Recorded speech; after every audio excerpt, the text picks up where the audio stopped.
Hi everyone, my name's Anthony Cummins and welcome to this video. We've changed rooms today because the fire's on and we've got the dog with us, or one of us. We're gonna be going through the Shoninki, the part 3, the 3rd chapter. But remember, if you want to get into Natori Ryu Ninjutsu, make sure you start at the beginning, which is the Book of Samurai, and start learning how to walk at night, how to move at night, how to strike at night. All those things are your basics for before or when you're getting into the Shoninki, the ninja one. So today we're going to be on the 3rd chapter. Now, this is a little bit of a long one, so I'm going to speed through it a little bit. Not obviously at a rush, but we need to get through it. It's called Ninpei no Shina, or most likely Shinobi no Tsuimono no Shina, which means the different types of ninja. If you look at the kanji there, basically you've got Shinobi warriors, so Shinobi soldiers, and types, like three little boxes which says, hey, here's the types of Shinobi Tsuimono. Now it's interesting because Shinobi no Tsuimono, or Ninpei, I prefer Shinobi no Tsuimono. It's still up in for debate, but we went with Nin for these at the beginning because of the popularity of ninjutsu. If I had more power, I would have changed it then to Shinobi no Mono, but it's the first book we did, so I didn't have the power. Insert the Emperor Star Wars power. I didn't have it. So, okay. This chapter is basically telling you where the shinobi came from, the different types of shinobi. And it's quite interesting to know which one is shinobi and which one is kan. Now, remember, there's always a debate about kanja and ninja. Kanja is the kan shinobi for spy, and ninja is infiltrate. The difference is one is looking in a gap and the other one is to creep in like that. So one is the kanja is the idea of there's a gap and you're like, and ninja is like breaking in and creeping in. Yeah, that's the sort of like the base essence of the difference in the words, but of course they then become amalgamated later on. So he says there are 5 different types. Now this is confusing. At the top of page 40 it says there are 5 basically different types, and it gives you 1, 2, 3, 4, 5 things, but then also gives you the 5 types of spy. I'll go through it now. It's a little bit crazy.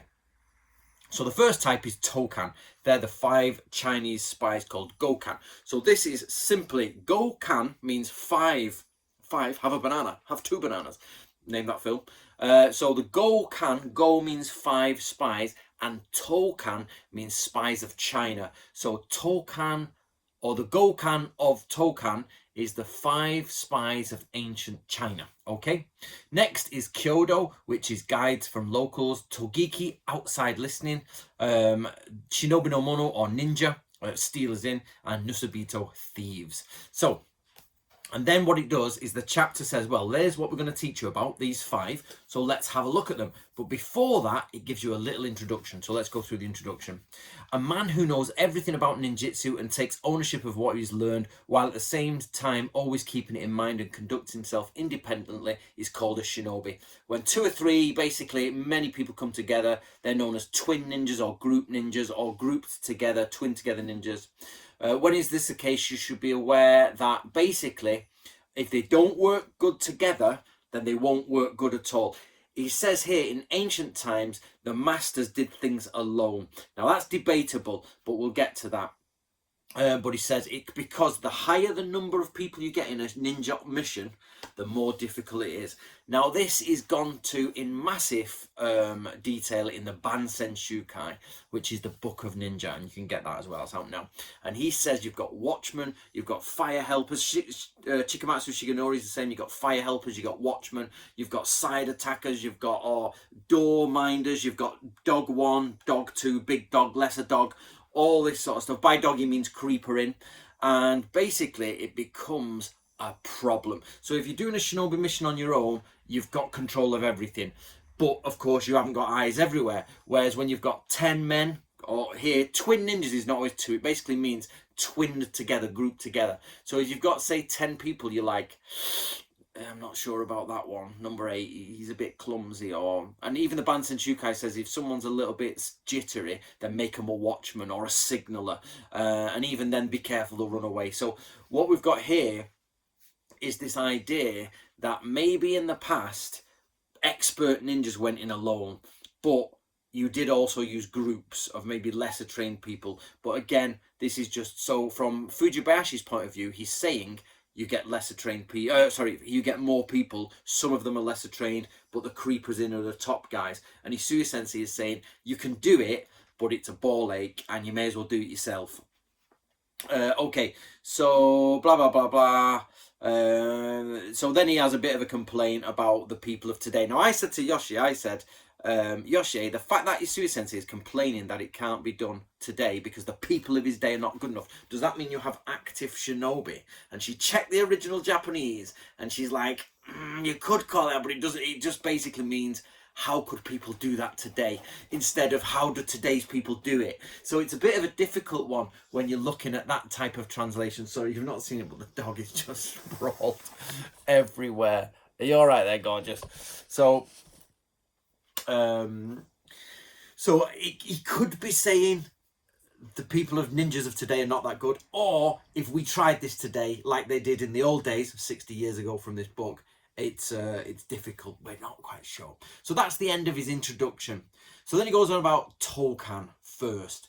Now these are the 5 types of spy. Remember, we have Tokan, Chinese spy, Gokan, 5 types of spy. So he breaks this up into both. So Tokan, he basically gives what's the word I'm looking for? The history of it. Now here he says right the way back to the Yellow Emperor.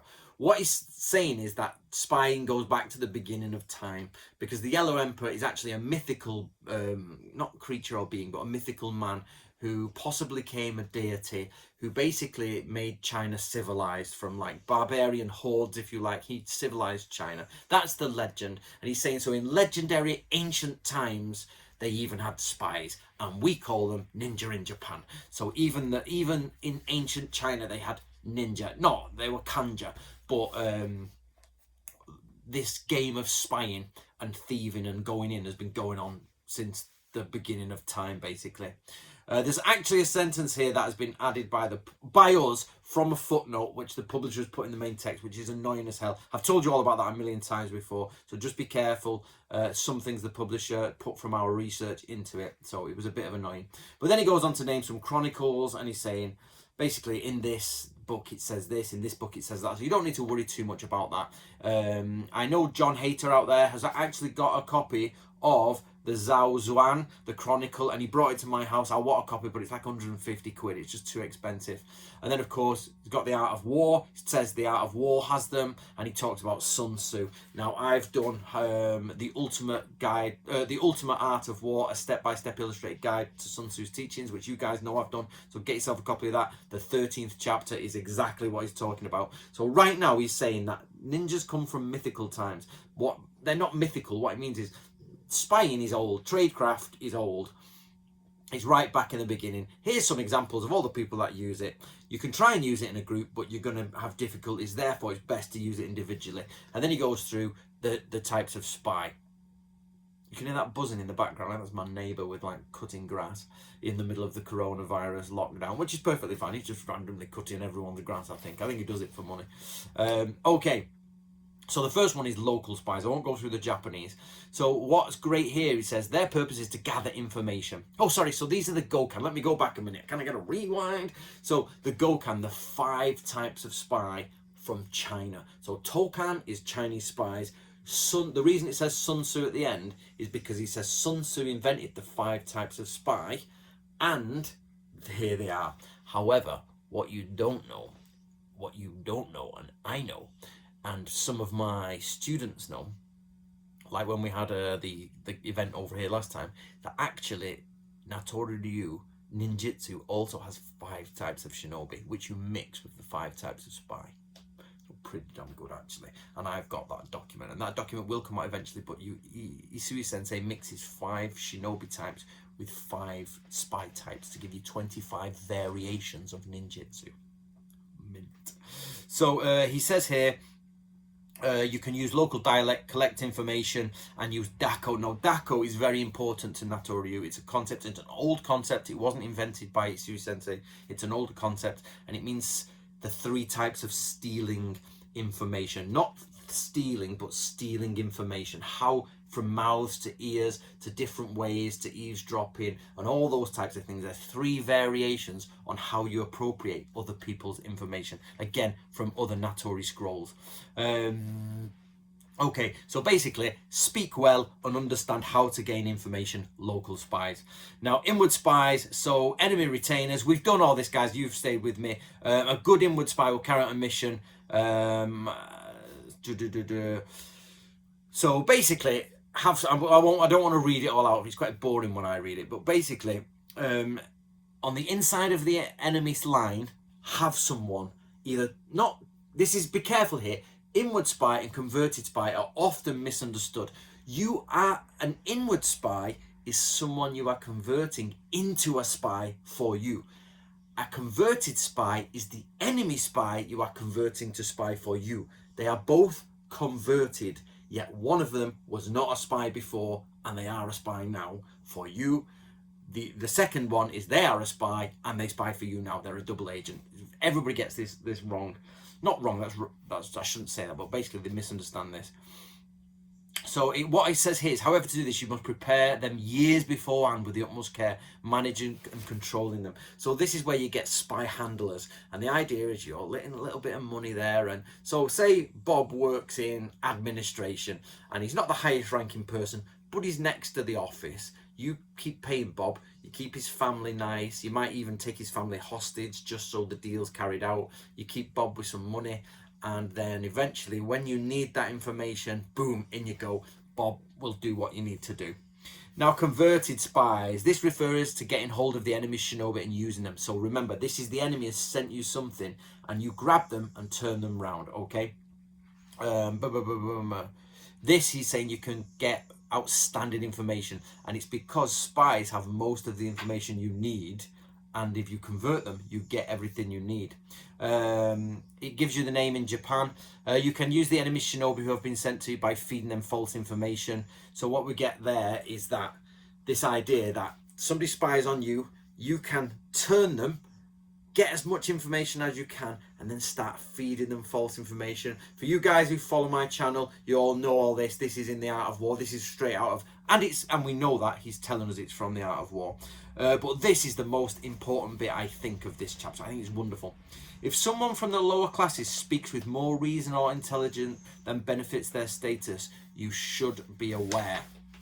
He might have been told to do so. You should observe people according to their type and discover if their words are true or false. This is such a good lesson for life. It's amazing. So basically, you listen to someone talk and you'll hear a blip, right? So when you're observing someone and they're talking and they're like saying this and the other, and all of a sudden they say something that's too clever for their line, then you know it's information that's been planted.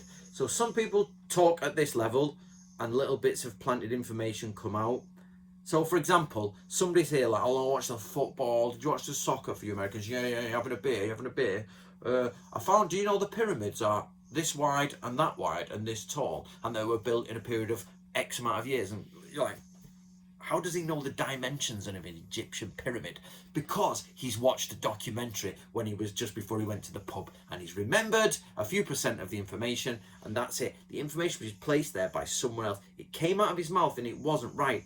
Now everybody has their overall line. So my intellectual level will have such a line, and other people's will have such a line, but there are people below me. And of course you go all the way to the Stephen Hawkins of the world and all that, the Einsteins of the world, not necessarily just in physics but in history, and you've got your position somewhere. But occasionally information that you've gained from a higher source will blip. So if I'm talking to you and all of a sudden I say something that's way outside of my field of knowledge, then boom, it was like, he's got that from somewhere else. Now, of course, in today's internet age, that's most of our lives. We get it from somewhere else. But in medieval times, when everybody just had the same working agricultural knowledge of the seasons and everything, and all of a sudden they're saying something that's a bit overeducated for that geographic area or that circle of friends, you know he's been given some. So what that means for a ninja is that as you're listening to people and you're observing conversations, if somebody starts talking about something that they shouldn't really know about, but sounding all cool, somebody gave them that information. So it's possibly fake, or they're bleeding information that they shouldn't be bleeding. But no matter what it is, it doesn't matter what it is. That beep is your message for a ninja to go, oh, okay, that's wrong. He stands out. Why does he have that information, or she? And that's not right. You see what I'm saying? So I like the one for Hattori. He says the same. Ninjutsu is like a pond, and when a fish breaks the surface, ripples flow out, and then it's gone again. But you see the ripples. And this is what spying is: bing, ripple, bing, bing. Ah, okay, there. The pond is normality, and the ripples are the bits of tasty information. When you're in a crowd of people, or you're going from contact to contact, anybody who speaks too high on a subject that they shouldn't know about is a blip for you to answer. So remember that. Okay. Doom spies. This is where I think a lot of people mistranslated this at the beginning, where they say they do things. I forgot what they say. They do things because they're happy to do them or something like that. But no, what it means is doom spies. You pay them a lot of money, so they feel indebted to you, and you're money, money, money, and they'll be like, I should. Because remember, it's a family network. If you're giving the family money, someone from that family has to repay it in giddy, in honor, in debt. And they're like, well, I better do this. So they will do extra dangerous missions because the family are getting rewarded. And that's why Isui Sensei, in the other books, in this, the original scrolls, he says, if you've promised before war, make promises of what you'll pay people. And after the war, follow up on those promises. If those people are dead, give it to the families. So even the lowest of servants, their wages from the war go to the dead family. You don't come home and say, oh, well, 5 people died, I'll keep that money. You go to the family, because usually the next son will serve you, or someone else serve you, and you keep that relationship going. This is the same. Some of your shinobi are doom spies. You keep those relationships going. It costs a fortune, but that's why you're a general. Okay, and then Tensei no Kan. Oh, sorry, I've not done the Japanese for any of them. Surviving spies. This is spies of heaven. So basically, it's heaven living spy. So this refers to spies who are good at espionage and by infiltrating enemy lines. The above are called the 5 types of spy, and they are called shinobi in Japan. Now, I have debated this line for a long time with the Oshie about whether they're called shinobi in Japan, because that would mean kanja are shinobi. And Isui Sensei in book 2 of that clearly denotes a difference between shinobi and kanja. He says this is shinobi, they are military agents. Kanja are freelance sort of independent people outside in a network. I know that sounds contradictory, but what it means is the shinobi are with the army, and the kanja are usually the spies that you put in place, but the two clearly become mixed. And in Isui Sensei's writing, even that, I debate that line whether it's actually mixed or not, so just be aware of that. Their philosophy is universal to both countries, and they have been labelled differently in China. What he means there is they don't use the word ninja or shinobi no mono in China, but they do the same thing: creeping in, listening, spying. We got it from China, that type of thing. This is the end of the 5 types of spy and their origin in China. Okay, so that's the end of the first part. So now we're on to Kyodo, locals. Now this refers to a situation where you don't know the enemy district. You build rapport with local inhabitants. Be aware that even an idiot living in a region would be more helpful than an outsider. So the big question here is, what's the difference between a local spy and Kyodo? Now, a local spy is someone who's feeding you back information. It could be the same person, to be honest. The dog is going to get on my back in a minute. So it could be the same person, but they're different things.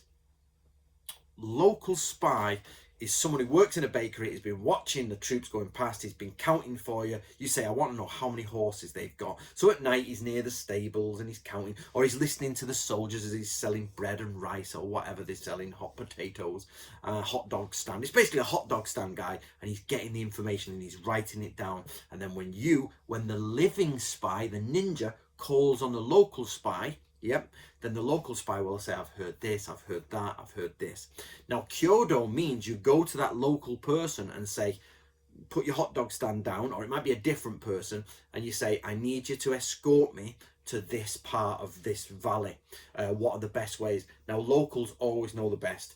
I work from home, I'm an author, I work in here, but I know this area quite well. There's lots of crannies and nooks and little holes, and I can tell you where the best picnic tree is. I'll tell you where the rivers are, where the best dog walking is. And next door to me, through that very wall, is a holiday cottage. So these cottages are either late 1700s or early 1800s. We can't really get the date properly. And they used to be sort of like workers' cottages, we think. And through there is now a holiday cottage. So the holiday cottage people always say, where can I get this? Where can I buy that? Because I'm a Kyodo, I'm a local person. And now I will say, oh, you go up here, you do this. Now that's what Kyodo do. They take you to those places. Now it gives you a story in here. It gives you a story of during the Genpei War. And it says basically, such a person needs to cross a river with his troops. Now this is a famous story in Japan. It's not secret to this. It's a famous story, but it shows you what Kyodo is. And he goes to a local person who knows the fishing waters and he knows like the tides of the ebbs and flows of the rivers. And he says, I need to get over there. And the guy says, well, I know a way. And he says, well, I'll tell you what, I'll give you this sword, this really cool sword. And it's a specific type of sword, and it's worth a fortune to these to this peasant farmer, fisherman, whatever he is. And the guy goes, okay, well, when it ebbs, you'll find a flat here and you can move across there, and okay. And then you go to this part, back to this book, and it teaches you about crossing marshes, crossing wetlands, how to, when you've got your spear, you put the bar at the bottom like that, and you can use it to give yourself a bit of support because it doesn't sink into the sand, and you can cross. But what do? They murder the guy. They murder the local guy. Now, they're probably going to say prayers for his life. It's deception. That's why ninjutsu is deception. It's not chivalric in certain ways, because you've just made a promise to someone. I will give you this sword if you tell me how to cross. Oh, here you go. Kill him. Because he could then go away and sell this information to the enemy and say, do you know they're crossing over there? Because he's got a boat. He's just one man. He can row off and do his stuff. You've got an army to cross. Yeah, you're like got an army to cross. So you find so Shinobi go out to the front, find local guides, get across, and then create a walkway and, identification markers for people to follow. All your troops get across, and there you go. Otherwise, your troops can drown and all this sort of stuff. So that's Kyodo. Blah, blah, blah, yeah. So he says, this is an example of using Kyodo. So, okay. Now, Togiki, page 43. So this is for I need to put a marker here because Bansen Shukai has this differently. This is a method of not entering too deeply into the enemy's territory while still coming to a logical conclusion by gathering information from the outside. In fact, you can deduce the enemy's disposition by gathering various kinds of information thoroughly while not crossing their boundaries. Considering all factors together, you can attain a rough picture of their motives in advance. However, you should be careful. Ensure that the informers have not been put there to spread misinformation. Now, the problem is this. The Book of Ninja, the Bansen Shukai, is written 4 or 5 years before this. And Fujibayashi Sensei is writing at the same time as him. But Fujibayashi Sensei says Togiki are actually listening scouts. So he's got a type of Togiki which is an outside scout. So you get the inside castle, then outside of it is Togiki scouts. He's saying Togiki is actually a type of listening where you stay on the outside. So it's the same concept. There's a boundary, there's inside and outside, and you stay on the outside. As shinobis go in, but you stay on the outside. So you send someone for Togiki. However, Togiki as a guard is actually a guard on the outside. So if you've got an enemy here, the enemy sends their Togiki guard outside, but you send your Togiki on the outside of the enemy. So you're both outside the enemy, but you see what I mean? You're on the two people from different sides are on this side of the wall. So that's where it gets a little bit confusing. So the idea is you go around all the local villages, you'll be getting information from local agents, you'll be listening to rumors, you'll be looking at the castle, you'll be getting an idea beyond the line of the army, so you can be like, okay, I can see so many campfires, I can see this, I can see that. Right, okay, we're starting to get a picture of the broader sense of what's going on. She is absolutely cute. Look at this. Look at her. She is mint. So this is Geiger as well. She's named after H.R. Geiger, but you should say Giger. But in England, we all just call him Geiger. So that's what my mother calls a Geiger counter because she thinks it's from nuclear sort of physics. So how's the Geiger counter? So she never leaves me alone. Not 1 minute all day. So basically, that's Togiki, outside listening, building a picture of the outside by getting this information. That also crosses over with Dako, stealing information from people. These, of course, merge and you can do different jobs. Right, the next one is Shinobi no Mono, or ninja.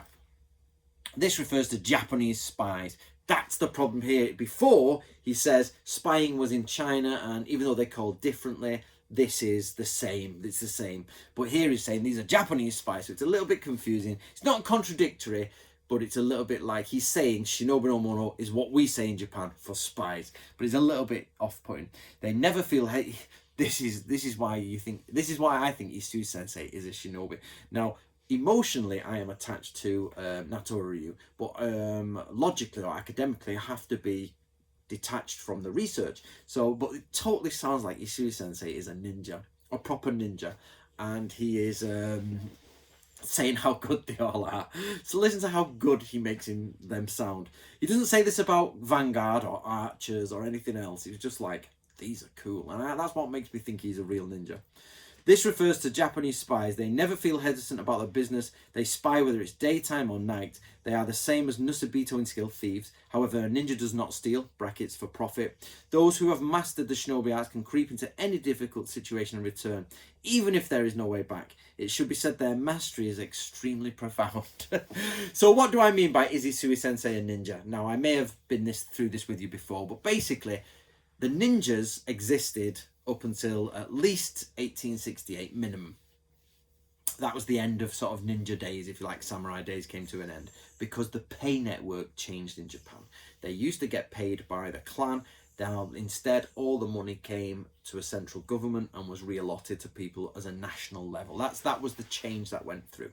And shinobi, of course, were then not retained by clans, and clans started losing their domains. They lost the domain of their domains. So basically the shinobi were no longer hired, and they started modernizing, and they started getting in German and American and English advisors for military advice. So the ninja just literally peeled off, and of course by that time they were just guards anyway.